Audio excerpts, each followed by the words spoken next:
התפילין שלך בכלל לא כשרות. וואי. הן לא טובות בכלל. כן. לא בדקתי אותם. לא, גם אם תבדוק או לא תבדוק, הן לא כשרות בכלל. הן פסולות לחלוטין. אני הייתי נותן לך מראש טעון גניזה, לגנוז אותם, ולהניח תפילין של גמח. טוב, אנחנו רוצים להמשיך. אני קיבלתי כאן מההפקה הודעה שיש לנו מאזין שעלה בשבוע שעבר, ולמאזין הזה קוראים ישראל, והוא נמצא איתנו על הקו. שלום ישראל, ערב טוב. שלום, ערב טוב. מה שלומך? תודה לאל, ברוך השם. יופי, ברוך השם.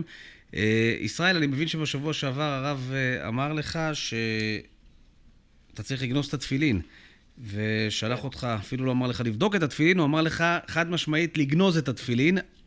אני תכף רוצה לשמוע ממך אם עשית את זה ומה קרה, אבל בוא נשמע רגע את הקטע משבוע שעבר. הרב, רציתי לשאול אותך, זה הכל של ישראל משבוע שעבר, כן. יש יכול להיות שהם לא בדקתי אותם הרבה זמן. לא בדקת אותם בכלל, רגע, חכה שנייה. שנייה רגע, חכה. כן. כן, זו שיחה משבוע שעבר. בוא נשמע את הדברים שאומר הרב לישראל מנס ציונה.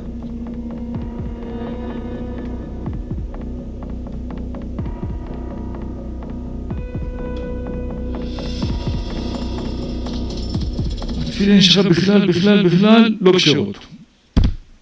וואי. הן לא טובות בכלל.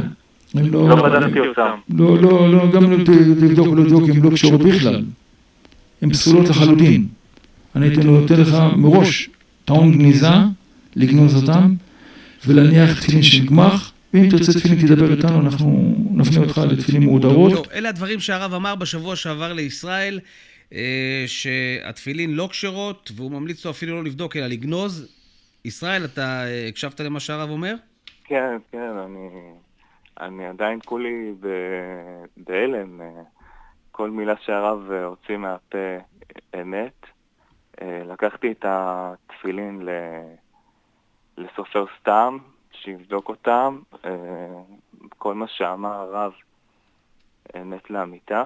אני כרגע מניח התפילין פסולות, וכרגע אני מניח תפילין של גמח. כמה שנים היה לך את התפילין האלה? 7.5 שנים, ומעולם לא בדקתי אותם. הרב ראה את הכל. ובזמנו כשקנית קנית תפילין מעודרות, שילמת לא מעט כסף, אני מתאר לעצמי. נכון, קניתי את התפילין האלו ב7,150 שקלים, מעודרות, הכי מעודרות בעולם, והנה הופתעתי. טוב, אנחנו כמובן יודעים שזה יכול לקרות כמו שזה קורה במזוזות, זה קורה בתפילין, זה קורה לא מעט, שהכתב נפסל עם השנים. הרב, אתה יכול להסביר לנו? בוא ניגע רגע בנקודה, זה נמצא איתנו כאן, אתה שומע את הדברים, נמצא איתנו ישראל מנס ציונה. שבוע שעבר אמרת לו. שלום לכם ישראל, מה שלומכם? ערב טוב הרב, הרב רוני היקר. אתה, אם אני לא טועה, זה שאתה עשית תאונת דרכים? כן, נכון. עם אוטובוס שנכנס משהו אולי? כן, נכון.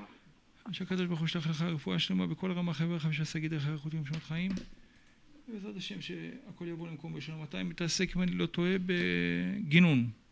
יכול להיות? החזקות מבנים. החזקות מבנים, ניקיון, כל הדברים האלה. כן. אז תשמע, ברוך השם, אני לא יודע מה שהקדוש ברוך הוא נותן לי להגיד. אני אומר, בעזרת השם שהקדוש ברוך הוא יחיש גבולתך, כי להניח תפילין פסולות הזה גורם צער לאדם. לפעמים אנשים גם זאת, אתם יודעים, ביורי דעה, הלכות מזוזות, הלכות תפילין, בסימן כ"ה, בשולחן ערוך, הלכות של תפילין. אם אין תפילין מעודרות, אנשים לפעמים מזלזלים מתפילין, הולכים קונים תפילין מאנשים לא אנשים. יש אנשים שיש להם בר מצווה, סוגרים עולם יקר, תקליטן יקר, צלם יקר, מנות יקרות, תפורה, פרחים, הכל, אבל הולכים לקנות תפילין. כמה עולה תפילין? 700, 800 אנחנו רוצים, 800,000 שקל, 1,200. תפילין קונים בסכומים כאלה. תפילין צריכים להשקיע, תבינו תקילין.